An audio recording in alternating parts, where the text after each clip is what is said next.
Semangat pagi Sobat Semang University, apa kabar kalian semua hari ini? Kali ini Cynthia bakalan melakukan sesi bedah buku lagi yang bukunya berjudul How to Win Friends and Influence People, karya Dale Carnegie bersama Bapak Cory yang terhormat. Kali ini Cynthia mau bedah buku di bab 3, di mana di bab 3 itu judulnya adalah Sentuh Keinginan Inti. For your information, bedah buku kali ini kita lakukan secara spontan, mendadak, tanpa persiapan apa-apa. Jadi kita lakukan aja.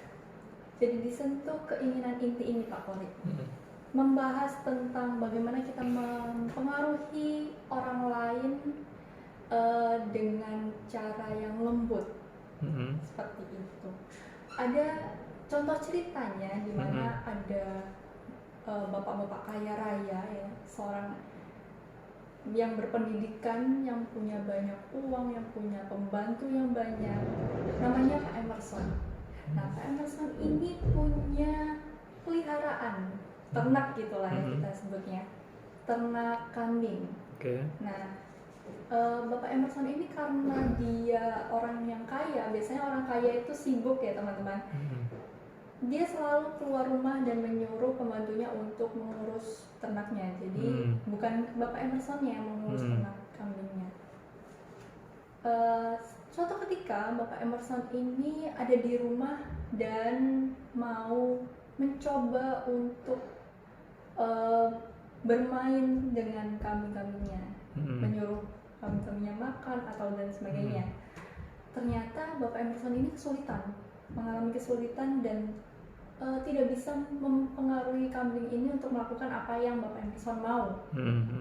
Ternyata pembantunya itu datang dan hanya melakukan menunjukkan jari telunjuk yang lurus tanpa bengkok.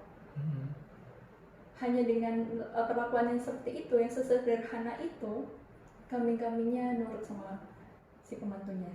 Itu artinya apa? Pembantunya ini karena lebih sering di rumah ya, lebih sering ketemu sama kambing-kambingnya, lebih sering ada kontak fisik dan ada keterlibatan secara inti dengan kambing-kambingnya itu, maka si pembantu ini bisa mempengaruhi kambing-kambing tersebut dengan cara yang mudah.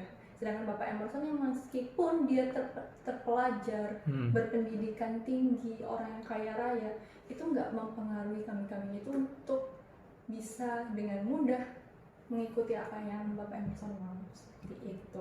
Nih, menurut Bapak Cory nih, menurut Bapak Cory cerita yang seperti itu bagaimana Pak Cory?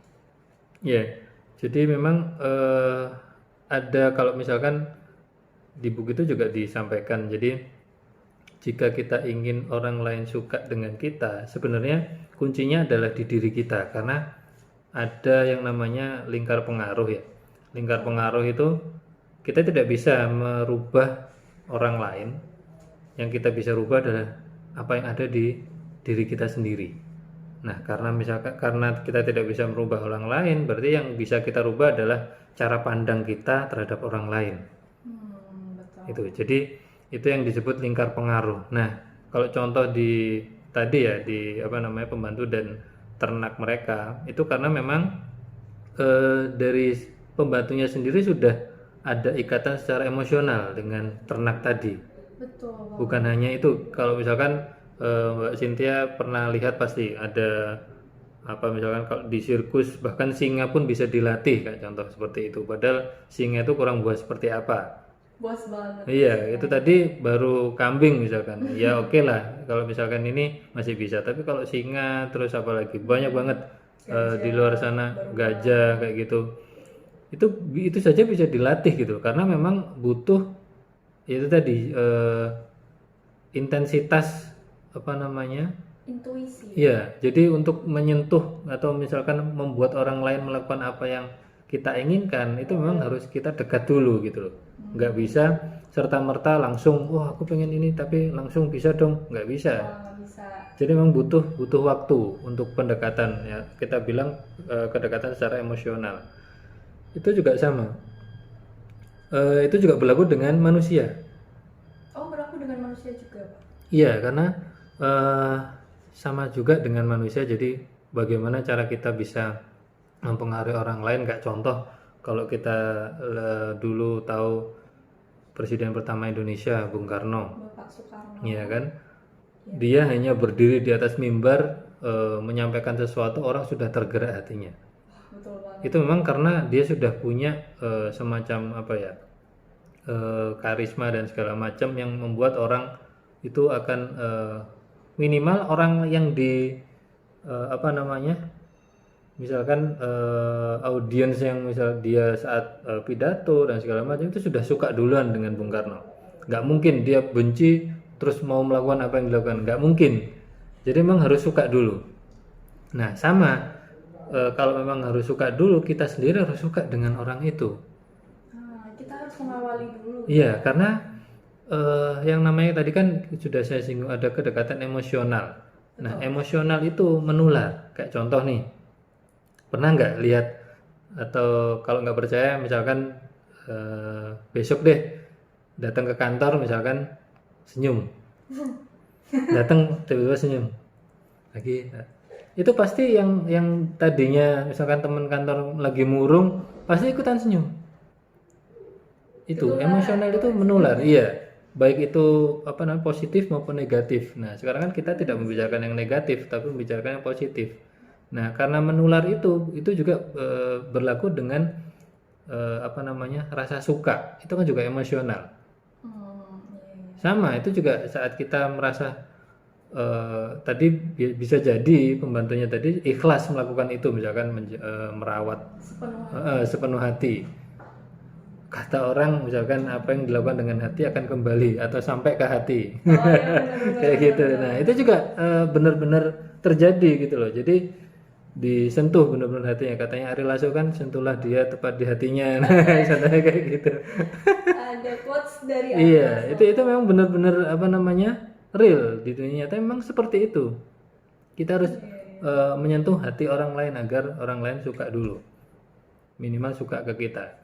Sama dengan misalkan, nggak mungkin, contoh deh Mbak Cynthia nggak tahu idolanya siapa, itu pasti awalnya dulu kan nggak kenal. Masa tiba-tiba Mbak Cynthia lahir langsung, wah aku langsung suka sama si A? Nggak mungkin dong. Belum kenal. Pasti ada prosesnya gitu loh. Nah jadi pasti ada prosesnya. Awalnya pasti nggak kenal dulu, terus ada satu hal yang bisa menyentuh hati Mbak Cynthia, akhirnya wah keren ya orang ini, luar biasa ya, kayak gini. Contoh misalkan nggak harus fisik sebenarnya. Iya. Bisa juga kayak contoh sikapnya dia, kayak yang tadi saya contohkan Bung Karno itu yang dilihat orang adalah karismanya. Karakteristiknya luar biasa. Orang lewat aja udah, woi siapa ini? Kayak auranya tuh Iya. gede gitu. Itu loh. Jadi nggak harus secara fisik ganteng ini dan segala macam. Tahu misalkan Kabi. Itu artis TikTok yang kulitnya mohon maaf hitam, orang Itali. Itu dari yang bukan siapa-siapa sekarang jadi seleb TikTok. Luar biasa penghasilnya. Apakah dia ganteng? Enggak juga. Gitu. Tapi luar biasa, orang suka karena apa namanya? Sikapnya dia terlihat apa ya? Friendly. Tidak mengada-ngada gitu loh. Dan relate ya, kontennya kita. Akhirnya banyak orang suka, bukan karena fisiknya. Tapi pasti ada satu hal yang membuat dia punya fans. Bahkan fans berat loh. Artis-artis pun akhirnya ingin collab dengan dia karena saking apa ya, susah untuk nggak suka sama Kabi misalkan. Nah gitu loh. Nah ini benar-benar terjadi. Caranya gimana biar bisa membuat orang lain suka ke kita? Kita sendiri harus suka dengan orang tersebut dulu. Jadi kita harus benar-benar apa ya, kata orang menebar kebaikan, memancarkan aura yang positif, biar orang lain juga akan menangkap gitu. Oh orang ini baik kok. Pasti deh, kalau nggak percaya Mbak Cynthia akan punya semacam apa ya, sense atau feeling saat ketemu orang, oh orang ini kayaknya orang baik deh. Biasanya iya kayak gitu. jadi kayak gitu. Jadi memang itu sudah terlatih di diri manusia, memang sudah ada insting seperti itu ya. Jadi kembali lagi ke tadi, saat kita ingin membuat orang lain suka atau minimal mendengarkan deh apa yang kita bicarakan, misalnya apa yang kita omongkan, ya minimal kita harus suka dulu dengan mereka. Kita harus benar-benar tulus menyampaikannya, bukan fake, bukan apa namanya dibuat-buat gitu loh. Orang lain akan nangkap itu, pesannya akan tersampaikan ya. Mungkin itu sih maksudnya Mbak Cynthia, kalau dari saya sih seperti itu. Karena kan tadi Pak Kori sempat singgung sentuhlah dia tepat di hatinya. Iya. Cara menyentuh tepat di hati orang lain itu seperti apa? Itu tadi, jadi gini, saat kita melakukan sesuatu dengan tulus, nothing tulus juga, tidak ada beban, kita benar-benar sepenuh hati melakukannya, itu akan memancarkan satu sinyal yang kuat sekali. Dan berita baiknya seperti ini, sinyal yang positif tadi itu 5 kali lipat lebih besar daripada sinyal negatif. Oh iya ya. Jadi benar-benar bisa tersampaikan lebih cepat daripada negatif. Iya. Jadi memang dengan karena apa namanya sinyal positif tadi itu memancar lebih cepat, itu akan lebih cepat tersampaikan juga ke orang lain pesannya. Iya, jadi apa namanya, kalau kita benar-benar melakukan, ya itu tadi, melakukan dengan hati, nggak hanya ya wes lah, ini kan tugas dari pimpinan misalkan, atau ya ini kan karena saya disuruh. Jadi why reasonnya itu juga mesti di apa namanya, dibenerin dulu gitu loh. Jadi di garis bawain, why reasonnya harus dibenerin dulu. Kenapa kita harus melakukan sesuatu? Itu juga harus apa namanya, dibenahi dulu. Jadi kalau kita melakukan benar-benar dengan sepenuh hati, totalitas, pokoknya ingin melakukan hal terbaik. Bahkan ini yang paling penting, yang juga kadang itu di dunia kerja disalah tafsirkan. Kayak contoh, ada yang bilang kalau kita kerja hanya cari uang, ya kita hanya dapat uang. Tapi ya itu tadi, jumlahnya kan sangat terbatas. Tapi kalau kita benar-benar kerja dengan sepenuh hati, totalitas, ingin memberikan yang terbaik, ya, terus ingin juga terus belajar, terus mengupgrade kemampuan diri, sudah deh, yakin uang itu akan ngikutin. Karena sebenarnya tujuan kerja itu bukan uang. Ya, sekali lagi, tujuan kerja itu sebenarnya untuk mengupgrade diri, memantaskan diri sebenarnya. Kalau nggak percaya, masa iya sih saat kita misalkan naik jabatan atau apa, gajinya tetap dengan pertama kali masuk? Wah, nggak ada yang mau naik jabatan. Nggak mungkin dong. Makanya kan berarti kayak contoh lagi, apakah saat kita tidak ngitung atau apa namanya, tidak memikirkan, tanggal 1 gajian, udah deh kalau kita lupa tanggal 1 gajian, apa kita nggak digaji? Pasti digaji dong. Jadi ngapain dipikirin gitu loh, nggak usah dipikirin, uang itu akan ngikutin, udah otomatis gitu loh. Saat kita meningkatkan kualitas diri dan segala macam, terus yang terpenting adalah seberapa pantas kita pantas nggak sih dibayar mahal gitu loh. Sebenarnya kita itu harusnya fokus pada ya sudah, mengupgrade saja kemampuan diri, nggak perlu mikirin uang tadi, karena uang itu hanya efek dari upgrade diri. Iya, betul. Pasti dong. Kalau nggak percaya deh, ada nggak dokter umum yang bayarannya lebih gede daripada dokter spesialis? Dokter spesialis lebih gede. Pasti dong, kan lebih mahal. Kenapa? Karena skillnya lebih spesifik daripada dokter umum. Oke, sekolahnya lebih lama siapa? Dokter spesialis. Iya dong. Berarti kan kemampuannya lebih tinggi daripada dokter umum. Karena dia benar-benar expert di bidang A, misalkan spesialis penyakit dalam, spesialis mata, khusus sudah, gitu loh. Pasti dong, gitu loh. Kalau misalkan kita mau beli apa, misalkan mau beli sepatu, masa ya kita ke apotek? Enggak kan? Apotek nggak jual sepatu, dia bukan spesialis untuk produksi sepatu gitu loh, ya pergi ke toko sepatu dong. Contohnya seperti itu. Jadi memang fungsinya adalah lebih ke arah sana.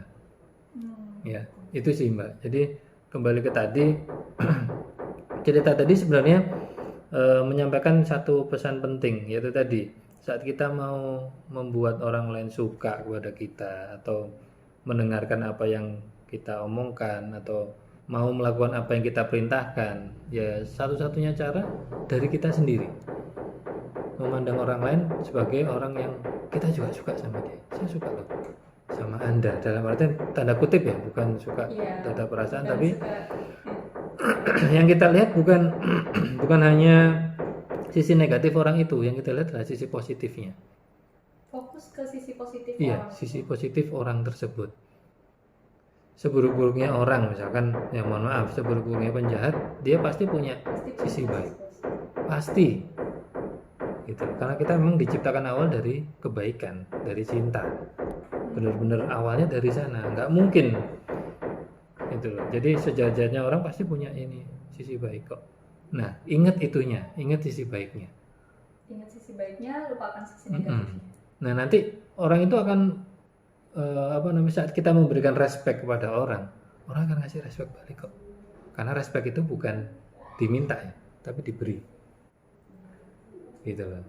Itu sih. Jadi poinnya di sana. Kenapa kok tadi majikannya nggak bisa berkomunikasi dengan baik, dalam artian ya nggak bisa dong ngomong dengan binatang, tapi setidaknya tidak mau melakukan apa yang diperintahkan karena memang ya itu tadi tidak ada ikatan sama sekali. Tidak ada ikatan emosional. Iya, sama sekali belum pernah ketemu, jarang banget berinteraksi. Itu sih mungkin dari saya. Bagus banget nih feedback dari Pak. Bagus banget tentang feedback dari Pak yang kita bahas tentang tapi mohon maaf teman-teman sobat semanggi kalau ada distract suara. Tapi mohon maaf teman-teman sobat hal-hal semanggi yang kalau lain, ada karena distract suara itu di luar batas kita, di luar batas kemampuan karena kita. itu di luar batas kita, di luar batas kemampuan bisa kita. Menjadi semoga itu semuanya pelajaran bisa penting menjadi buat sobat semanggi semuanya di rumah. Pelajaran See you penting next time. buat sobat Learning is semanggi fun. semuanya di rumah. See you next time. Learning is fun.